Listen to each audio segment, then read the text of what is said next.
الشيطان الرجيم بسم الله الرحمن الرحيم قل أعوذ برب الفلق من شر ما خلق ومن شر غاسق إذا وقب ومن شر النفاثات في العقد ومن شر حاسد إذا حسد. بسم الله الرحمن الرحيم. رب اشرح لي صدري ويسر لي أمري واحلل عقدة من لساني يفقهوا قولي. الحمد لله رب العالمين والصلاة والسلام على سيد الأنبياء والمرسلين وعلى آله وصحبه ومن تبعهم بإحسان إلى يوم الدين. أما بعد. Alhamdulillah, we thank Allah subhanahu wa ta'ala once again. Allah through His infinite mercy has enabled us again, once again. Tawfiq is something from Allah subhanahu wa ta'ala. To have the ability to come and sit in these gatherings is really a ni'mah from Allah subhanahu wa ta'ala. And we all know that in some form or way Allah ta'ala tests you before coming to some khair. And subhanallah, Allah ta'ala has enabled us to come and make dua to Allah that Allah makes this a means of our khair in our akhirah. Wa alaikum salam. And Allah subhanahu wa ta'ala makes this a sabab of najat, our forgiveness in the akhirah, makes this strong on our mizan al-hasanat inshaAllah. Naam, alhamdulillah, we completed after many weeks Surah Al-Fatiha, and we've discussed that surah in detail, and we decided that inshaAllah we were going to cover Surah the back juz of the Quran, juz amma, because that is recited often. So we're going to start with Surah Al-Falaq and Surah Naas. As you all know, these two surahs are very linked. They were revealed at one time. Nobody disputes that amongst the fuqaha, amongst the mufassirin.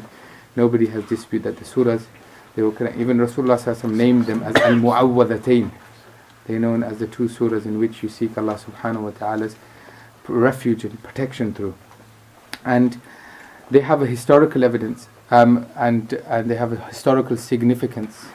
And the link with these surahs to the sunnah is very intertwined, very deep.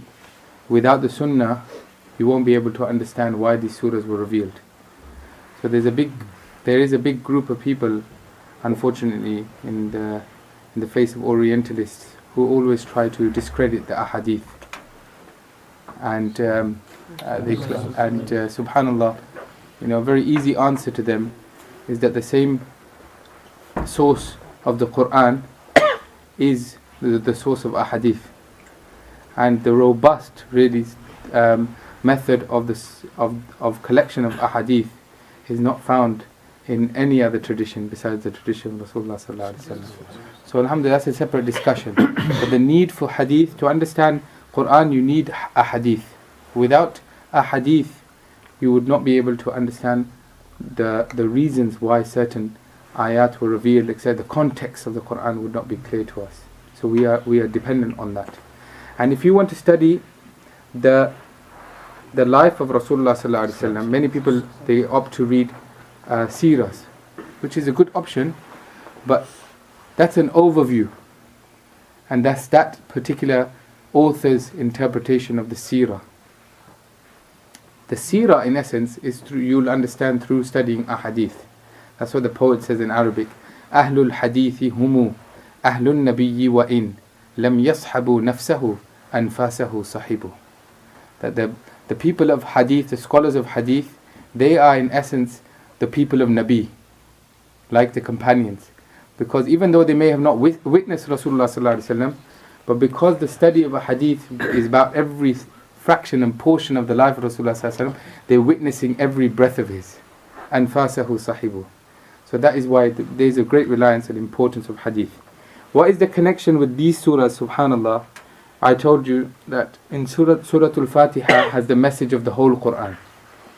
It has the message of the whole Quran. And here, remember in the beginning of Surah Al-Fatiha, Allah Ta'ala described Himself as what? Alhamdulillahi Rabbil Alameen, isn't it? That was the first quality. And here, subhanAllah, Allah Ta'ala emphasizes on that. In both these surahs, Rabb.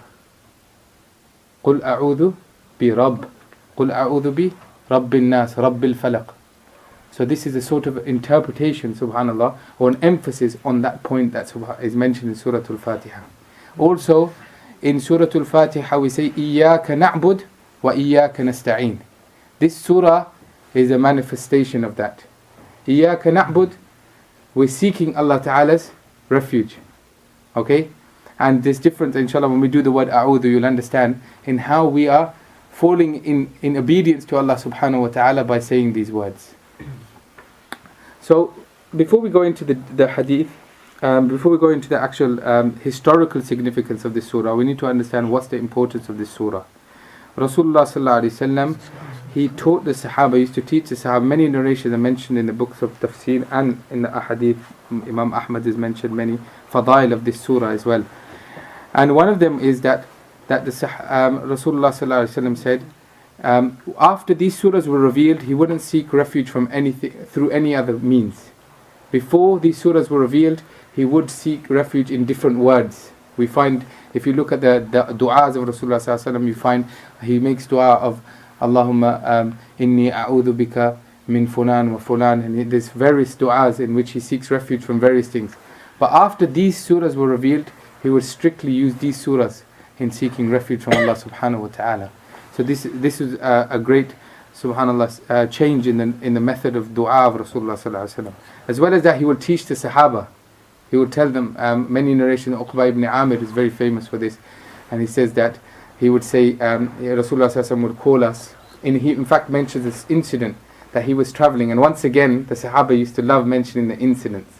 So he said, I was traveling with Rasulullah sallallahu alaihi wasallam, and we were taking turns whilst we were traveling. Sometimes he just got a new donkey, or a new somebody had gifted him some form of a new conveyance. So what I started taking the sort of, what do you call it, qiyada. I was dragging the animal for him, and he was seated on it, but he'd want to turn around and take turns. Subhanallah, this is the humbleness of Rasulullah. But during that incident, Rasulullah sallallahu alaihi wasallam told him about this. He told him, "Qul." He said, "Ma aqul." He said, "Qul." And he said, "What should I say?" Qul means say. So what should I say? So he said, "Say Qul a'udhu bi rabbil Falaq, Qul a'udhu bi rabbil Nas." And he taught him how to seek Allah subhanahu wa ta'ala's refuge. As far as the placement of these surahs look, there is some ikhtilaf, which I feel is important for us to understand as well. Ibn Mas'ud radiyallahu anhu, you remember we spoke about how he never placed Surah Al-Fatiha in his mushaf, okay, and he had a different opinion as to in terms of placement of surahs, and he never placed Surah Al-Fatiha. Why was that? He said it should be at the beginning of every surah. Because it should be at the beginning of every surah. So he also had an opinion about these surahs. He said that Allah subhanahu wa ta'ala said Qul, say, not write. Okay, so for this reason he never placed it in his mushaf. So he wouldn't deny that this is not kalamullah. He would say that this is the words of Allah subhanahu wa ta'ala, but he never placed it in his mushaf. However, many scholars of tafsir have also mentioned that later on he retracted from that opinion. Okay, and also we should be aware of these things, because many people read up and then see a tafsir and say, according to him, is it Quran? And the Orientalists, they like to pick on these things. Okay, that where they find some sort of apparent contradictions in our narration, they like to pick on these things. So there's many reasons why he had that opinion. Okay, one of those opinions could be, like I just said, he said Qul. Another is because he may have not heard Rasulullah sallallahu alaihi wasallam recite this when he was reciting the mushaf, so his mushaf would end in Surah Ikhlas. So this is some minor ikhtilaf. As far as the story behind this surah, mashallah, most of you must be aware. Rasulullah sallallahu alaihi wasallam, I'm giving you a combined understanding of all the narrations, okay? Because each narration has its slight variations. Especially the most famous narration is what is in Bukhari from Aisha radiyallahu anha, and that's narrated by all the mufassirin. Rasulullah sallallahu alaihi wasallam, he felt some form of discomfort, okay, and in terms of his physical health. He was obviously he's thaqil, they say in Arabic, where he felt heavy in the body, okay, and usually that happens when a person slightly gets what do you call it, slightly unwell. He felt heaviness in his health. And also scholars say that in the narration is mentioned that he would do something, and he would have a slight memory problem, okay, he would sometimes do something and forget that whether he did it or not. Sometimes he would not do something and assume that he did it. Okay, so he had a very personal impact, okay, on him. So where did all this come from? What happened? Okay, Rasulullah sallallahu alaihi wasallam was suffering like this, and this was not something that all the Sahaba were aware of. If they were, then there will be many narrations about it. So it shows that it's something that was with him and his personal life. It never impacted his da'wah. Do you understand? Because nothing could impact the message of Allah subhanahu wa ta'ala. Allah had protected Rasulullah sallallahu alaihi wasallam from any forms of harm of him conveying the message. But this was something that was very personal to him, and he was impacted. What happened is Rasulullah sallallahu alaihi wasallam was suffering like this. Some narrations which are weaker, they say he is suffering for about a year, 6 months to a year, like this. And this happened after Hudaybiyah.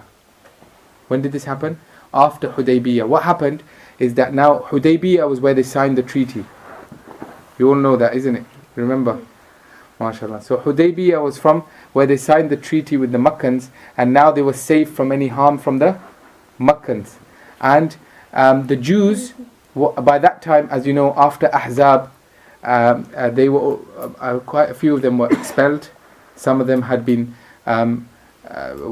punished. Okay, and they had now settled in Khaybar, okay, which is I think 200 miles or so away from Medina. Okay, so they had their settlement there. So the Jews were worried now. Okay, they planned, okay, in advance. So now they're worried that Hudaybiyah has been signed. There's not going to be no direct conflict between the Muslims and the Makkans. So now the Muslims are going to go and deal with the second most biggest problem, which was the Khaybar problem. Okay, so they decided that we need to go on the offensive. So they tried many different ways of trying to harm Rasulullah sallallahu alaihi wasallam. One of them, as we know, they tried to poison him. Okay, and this was also one of their tactics that they tried to do. And what they did, they went to their lead magician, okay, or spellcaster, known as Labid ibn al-A'sam, okay, or Lubayd ibn al-A'sim, okay, and he was known as for his black magic and his sorcery, okay, and inshallah when we do the surah we'll hear about Sharrin Naffathati, the spell blowing ladies, okay. So that some scholars say that he sought help from his daughters as well, and his daughters were also involved. Okay, so it's a team effort. Anyway, what he did is that some people say this Labid was a munafiq, okay, and he was a hypocrite, which was obviously displaying Islam, but in essence he wasn't a Muslim. And what he did is he convinced one of the Jewish children who was a servant of Rasulullah sallallahu alaihi wasallam. So there was a servant of Rasulullah sallallahu alaihi wasallam who was a Jew. So it shows Rasulullah sallallahu alaihi wasallam how even the Jews used to do his khidmah, subhanallah. Okay, so the young boy who used to do the khidmah of Rasulullah sallallahu alaihi wasallam, and it shows the close ties as well. Many times, you know, if you look historically, I just like to add this extra. Historically, you don't find differences and many major conflicts between Muslims and Jews. There was a little bit at that time of Rasulullah sallallahu alaihi wasallam, but ever since, you would find those who never caused direct harm to Islam or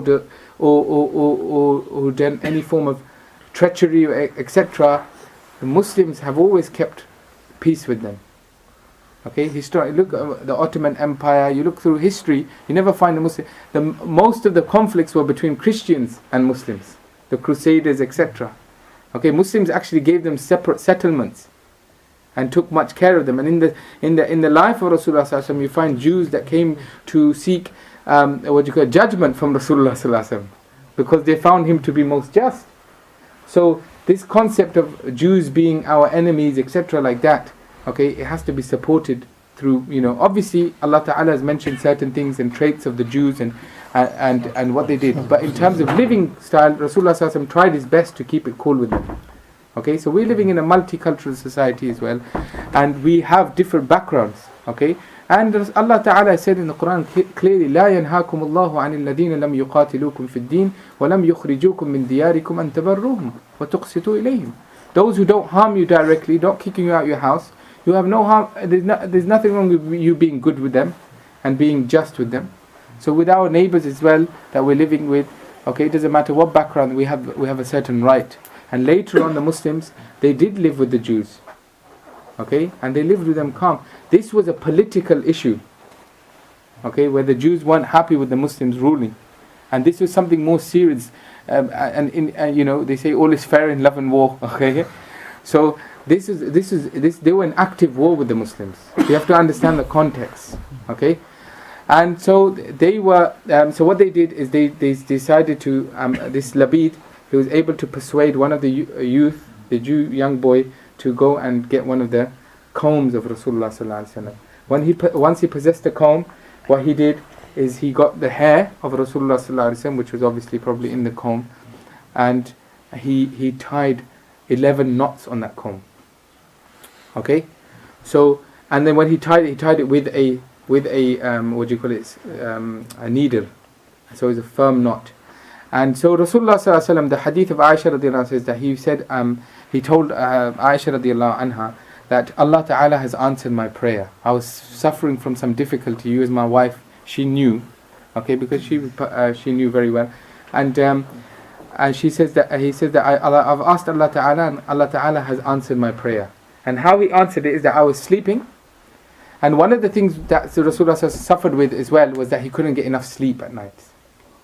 Okay, because of this black magic. So those people, alhamdulillah. First of all, how did he cure the black magic? We're coming to that, inshallah. Junaid is pushing me to the end. MashaAllah. So Rasulullah sallallahu alaihi wasallam, he was suffering from this, and we do, and those people, Allah Ta'ala save us all. Allah save us all. This is an existing thing, and unfortunately it does happen. Okay, and there's certain methods that people do use. Subhanallah. And the fact that it happened to Rasulullah sallallahu alaihi wasallam, it shows that none of us are safe from it. Okay, but this, subhanallah, these two surahs will show us how to save ourselves, inshallah. Okay, with yaqeen, if we recite, inshallah. It doesn't mean every headache we get, we start blaming it to black magic. Okay, or every issue we have, we start blaming it to black magic. But this is an existing thing. Okay, so what he said that Allah Ta'ala answered my prayer. I was sleeping, and whilst I was sleeping, two angels came to me. And in the dream, Rasulullah sallallahu alaihi wasallam was sleeping. And he said, one person came, two angels, they came, one was stood by my head and the other one stood by my feet. And they were having a discussion between them. And that discussion was, one said to the one by the feet, that what's wrong with this person? So the other one replied that he's been matboob, yani mashur. Okay? Someone has done magic on him. So he said, who did this magic? So he said, Labid ibn al-Asam from Banu Zurayq. Okay, this Labid who's from this tribe of Zurayq, Banu Zurayq. So he said, okay, so how does he cure himself? Sorry, where has he? How did he do this magic? So he said he got the comb. The whole thing is in the dream. Okay, it's in Bukhari. Rasulullah sallallahu alaihi wasallam was being told by Allah Ta'ala, and we know that the dreams of Anbiya alayhi salatu wassalam is wahi. Doesn't mean that now tomorrow night, tonight we see a dream. And so my wife's doing black magic on me. Subhanallah. Yeah, our dreams are from shaitan, okay? So, but the Anbiya alayhi salatu wassalam, subhanallah, no one can tell you ghaib, ilmul ghaib. Remember this. So if somebody tells you that so-and-so person did black magic, okay, that's from then you know that the person's dodgy. Okay? Nobody can tell you, oh, so-and-so person did black magic. And sometimes, they cause big problems like this. Okay, and there's one point that we're going to learn from this story later on, is how do we react to somebody, even if we know that they did black magic, subhanallah. How did Rasulullah sallallahu alaihi wasallam react? So, the conversation was taking place. They said he tied 11 knots onto this comb, onto the teeth of the comb, and he buried this comb into a well known as the Dhil Arwan, something like that. The name was like that. It's this famous well in Medina, and it's buried under the, in the bottom of the well they always used to put a stone there, okay, so that they're aware of where the well ends. Okay, so there's the bottom of the well there was a stone, and underneath that he's placed it there. So telling Rasulullah sallallahu alaihi wasallam exactly where it's placed. And what does he have to do? And they said he has to read Surah Falaq, and this is where Surah Falaq was revealed. Okay, and they read Surah Falaq and Surah Naas. Okay, two separate surahs. Why are they two separate surahs? Etc. We're going to learn that inshallah. But two separate surahs. How many ayats do they have? 11 ayats. In Surah Al-Falaq, there's قُلْ أَعُوذُ بِرَبِّ الْفَلَقِ مِنْ شَرِّ مَا خَلَقَ وَمِنْ شَرِّ غَاسِقٍ إِذَا وَقَبَ وَمِنْ شَرِّ النَّفَّاثَاتِ فِي الْعُقَدِ وَمِنْ شَرِّ حَاسِدٍ إِذَا حَسَدَ. 5. قُلْ أَعُوذُ بِرَبِّ النَّاسِ مَلِكِ النَّاسِ إِلَهِ النَّاسِ مِنْ شَرِّ الْوَسْوَاسِ الْخَنَّاسِ الَّذِي يُوَسْوِسُ فِي صُدُورِ النَّاسِ مِنَ الْجِنَّةِ وَالنَّاسِ. 6. So 11 ayat, and they were able to, and so what happened? Rasulullah sallallahu alaihi wasallam woke up, and the narration say he sent Ali radiallahu anhu, Zubair ibn al-Awam, and Ammar ibn Yasir radiallahu anhu, 3 sahabis, to go and find out. They went, they were dug out, and exactly as the dream was, they took the comb out, and Rasulullah sallallahu alaihi wasallam recited. As he recited, these knots started to open. Subhanallah. And Rasulullah sallallahu alaihi wasallam says that as each knot was opening, he felt a khiffa. I told you thiqal means heaviness. So he felt a lightness in his health. Khiffa. Okay? So, subhanallah, and as soon as the 11 were recited, subhanallah, he was, bi'idhnillah, he was cured. Subhanallah. Some scholars say that this surah was not revealed then. Majority of scholars say it was revealed in this point. Some say no, it was revealed in Makkah. But now, in this point, Allah Ta'ala was teaching Rasulullah Sallallahu Alaihi Wasallam to use these surahs in order to cure himself. So he was able to. So now, you know, he learnt a new thing about these surahs, that these surahs can help cure these kind of things. So whatever the case is, subhanallah, it shows the power of these 2 surahs. Subhanallah. And Rasulullah Sallallahu Alaihi Wasallam, Aisha radiallahu anha says that whenever Rasulullah Sallallahu Alaihi Wasallam would get sick, he would always read Mu'awwadhatayn and he would blow on himself. Whenever he felt unwell, he would read, I told you about Surah Al-Fatiha being Surah Shifa, he would also read these surahs. قُلْ أَعُوذُ بِرَبِّ الْفَلَقِ قُلْ أَعُوذُ بِرَبِّ النَّاسِ. And when he came to his end part of his life where he was very unwell, then she said, I would read and then I would blow on his hands and use his hands as barakah over his body. Subhanallah. So so this is the method that they used to use. So look at directly how the Sahaba used to take benefit from the Quran. And that's what we're supposed to be doing. This Quran is there for our benefit. Subhanallah. And Rasulullah sallallahu alaihi wasallam went through such a difficult period, okay, of black magic. And subhanallah, Allah taught him, but you know, they say in Arabic, in tafsir, there's a famous principle. Al-ibratu li'umum al-alfaz, la li khusus al-sabab. Al-ibratu li'umum al-alfaz, la li khusus al-sabab. That the lesson is based on the generality of the words, not on the specific nature of the revelation or the specific reason of revelation.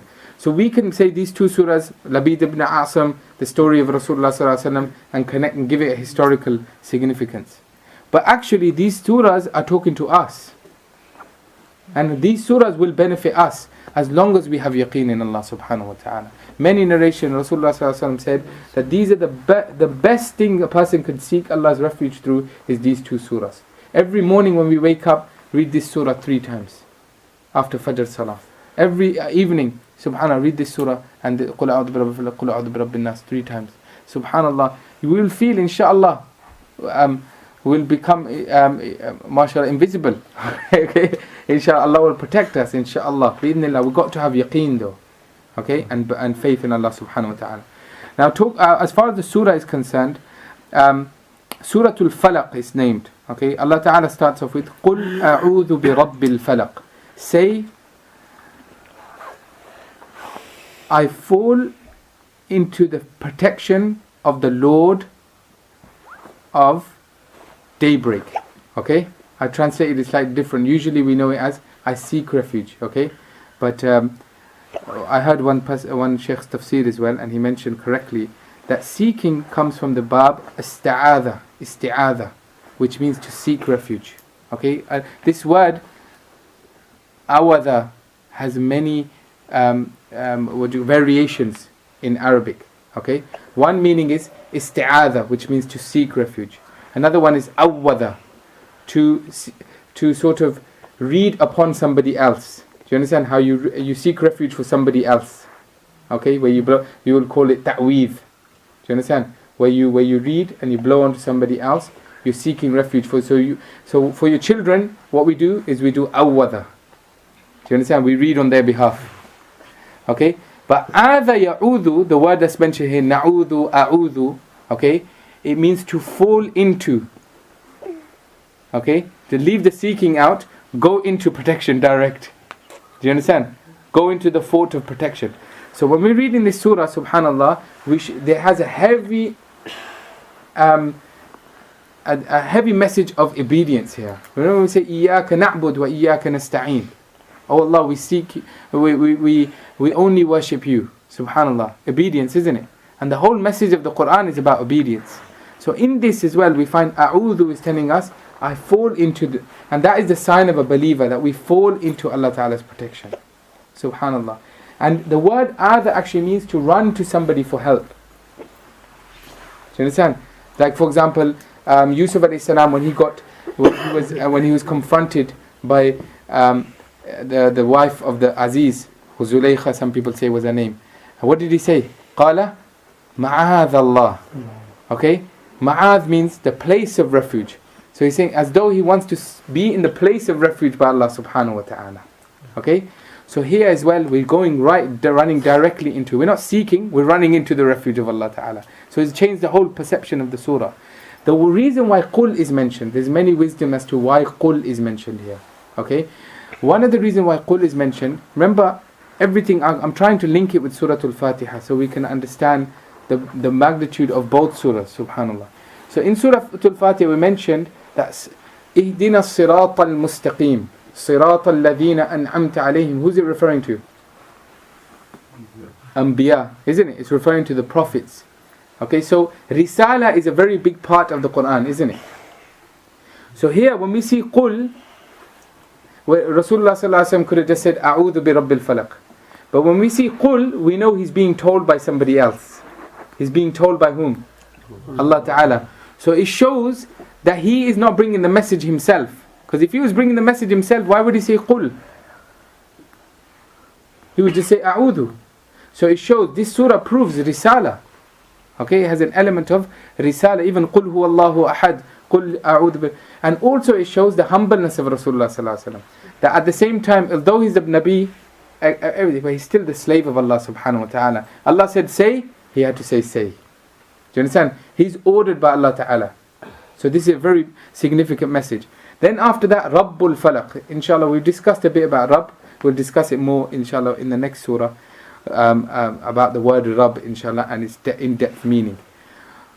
Bi Rabbil Falaq. I fall into the refuge of the Rabbul Falaq. The word Falaq in Arabic means anything that is torn open. Okay? Anything that's torn open is classified as Falaq. So the morning, what happens? It's dark. And the morning rays, what does it do? It rips through the sky. Do you understand? So it has the element of falaq. And then another beautiful ayah that's mentioned in the Quran is Faliqul Habbi. Inna Allah Faliqul Habbi wan Nawa. Allah Ta'ala mentions about that Allah is the one who sprouts the seed and the date seed. Do you understand? So even in vegetation we see that there's falaq happening. Do you understand? Subhanallah. So some scholars have said that the word falaq, although it specifically could refer to the daybreak, which is generally the famous translation, but it can also have a meaning of khalaq. How would it have the meaning of khalaq? Is because everything requires some form of falaq in order to become, every creation, khalaq means creation, sorry. So every creation needs to have some form of falaq. Okay? So with the example of vegetation, okay? And let's think about rain. How does rain come down to us? The clouds. With the clouds. What does the rain do to the clouds? It breaks through the clouds, isn't it? It breaks through the clouds. And subhanallah, halumma jarran, and you can look at all the examples, various examples. Subhanallah, even our hair, for example, has to rip through the skin. Subhanallah. So every form of creation has to have that, the atom, etc. This whole concept is a lot easier to understand because of science today. So subhanallah, when Allah is saying Qul a'udhu bi Rabbil Falaq, now the meaning could change totally. That the Rabb of The whole universe. Subhanallah, can be the meaning here. Also a point that I'd like to mention is, look, in this surah Allah Ta'ala mentions Rabbul Falaq. So the musta'adh bihi.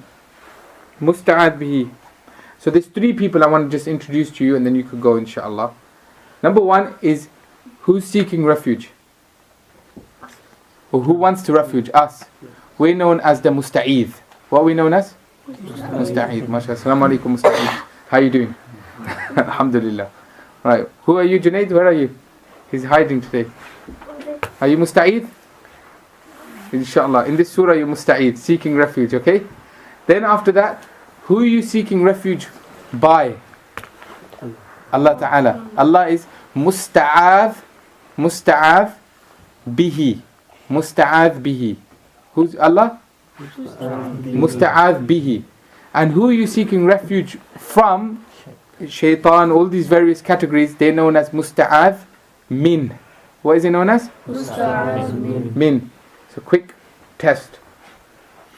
In this surah, who's Allah Ta'ala? Musta'adh bihi. Are you sure? Yeah. You can ask a friend. Huh? Okay, inshallah. Musta'adh bihi. Tayyib. So, and Allah, so in this surah, how many times is musta'adh bihi mentioned? In Qul a'udhu bi rabbil falaq. Min sharri ma khalaq. Min sharri ghasiqin idha waqab. How many times is the musta'adh bihi Allah mentioned? Once. And in the other surah, how many times is Allah Ta'ala mentioned? Bi rabbil nas, malikin nas, ilahin nas. It's like as if 3 times, okay? So 3 more times, isn't it? In this surah, how many musta'adh min is mentioned? Min sharri ma khalaq, wa min sharri ghasiqin idha waqab, wa min sharri nafathati fil uqad, min sharri 4. And in the other surah, how many musta'adh min is mentioned? Qul a'udhu bi rabbil nas, malikin nas, ilahin nas. Don't just shoot here, I'll fail you. Ilahin nas. Min sharril waswasil. How many? Just 1. So scholars have mentioned that the need of the refuge is more in the second surah. That's why Allah Ta'ala is mentioned more. Do you understand? And the reasons for that I'll explain inshallah next week. We'll carry on from this point inshallah.